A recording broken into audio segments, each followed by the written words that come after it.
During my Princess Discovery cruise from Los Angeles to Vancouver, the ship sailed too far from shore to rely on a land-based cellular connection, so I decided to purchase Wi-Fi during the first day of the cruise, and this was a 4-day cruise. There are 3 considerations when purchasing Wi-Fi on Princess ships. The first is to determine the number of devices, whether you want to purchase for 1 versus 4. Princess does not define a device as a specific device, such as John or Susan's iPhone 14, but rather any device that's active at a given point in time. For example, it's feasible to purchase Wi-Fi for a single device plan, but you and your spouse, let's say, can use Wi-Fi on both of your phones as long as only one person is using Wi-Fi at a given point of time. This brings me to the second consideration, which is swapping devices. If someone in your party is already connected to Wi-Fi, in order to use Wi-Fi yourself, you have to go into the Princess app. There's a button on the top right of the home page that you can click on. And then on the next page, there is a very easy to understand and visible button called Swap Device. When you click on that, it essentially boots someone off of Wi-Fi and then providing you with Wi-Fi access. And that swap happens instantaneously too. The third consideration is when to purchase Wi-Fi during your cruise.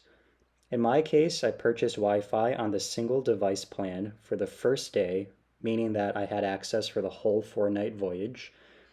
This amounted to $99, at least in 2025, which equates to $25 per day. And again, if you're sharing across multiple people in your cabin, you can actually split that, so it's less than $25 per day if you cost share.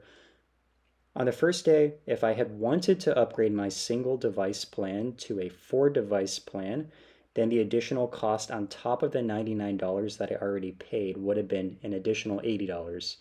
I was curious, so I logged in the Princess app on the second day just to see if that $80 incremental cost would decrease, given that the cruise had already passed by 1 day, and it did. It went from $80 to $60. On the third day, I logged in again to see if that $60 incremental cost would drop. It did, to $40, and then on the final day, it decreased to $25.